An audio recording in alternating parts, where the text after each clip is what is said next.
রাত তখন 12:30। মেম্বার সাহেব ছাতা মাথায় দিয়ে সেখানে এসে পৌঁছালো। তার সাথে একজন পাহারাদার। করিম আর রতন মিলে সেই অবিকৃত কাফনে মোড়ানো লাশটা বাঁশের খাটিয়ায় তুলে রেখেছে। রতনের মুখ ভয়ে কাগজের মতো সাদা হয়ে আছে। কি অবস্থা করিম? কাজ কত দূর? এই একটা কবরের জন্যই তো যত ঝামেলা। নদীর যা রূপ, আজ রাইতেই মনে হয় সব শেষ হয়ে যাইব। মেম্বার সাহেব, একটা ঝামেলা হইছে। এইটা কার খবর ছিল?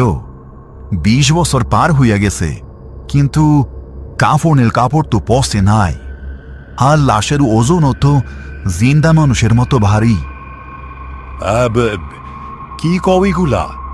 এইটা তো ওই পাগলা ফকিরের কবর।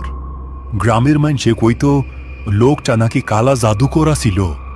মরার পর কেউ তারে ছুঁইতে চায় নাই, এই নদীর পারে আইনা ফালাইয়া রাখছিল। তুমি ওইসব বাদ দেও, তোমারে কয়টা টাকা বেশি দিব নে।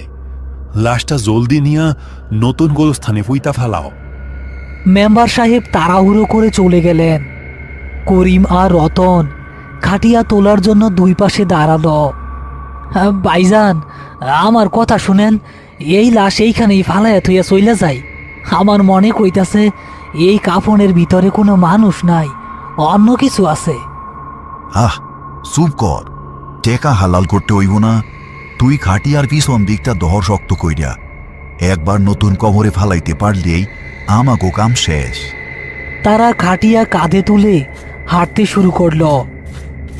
চারদিকে এখন ঘন অন্ধকার। নদীর গর্জন আরো বেড়েছে। হঠাৎ ঝিরঝির করে বৃষ্টি পড়তে শুরু করল। করিম সামনে আর রতন পেছনে।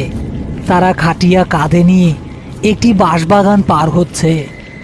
রতনের মনে হচ্ছে কাঁধের ওপরের লাশটা যেন প্রতি কদমে একটু একটু করে ভারী হচ্ছে, যেন কাফনের ভেতরের জিনিসটা ফুলে ফেঁপে উঠছে। হ্যাঁ, ভাইজান, খাটিয়াটা একটু নামাই, আমার কাঁধ ছিঁড়া যাইতাছে। এত ওজন তো একটা মরা মানুষ হইতে পারে না। আরে আর একটু পর, একটু কষ্ট কইরা দইরা রাখ।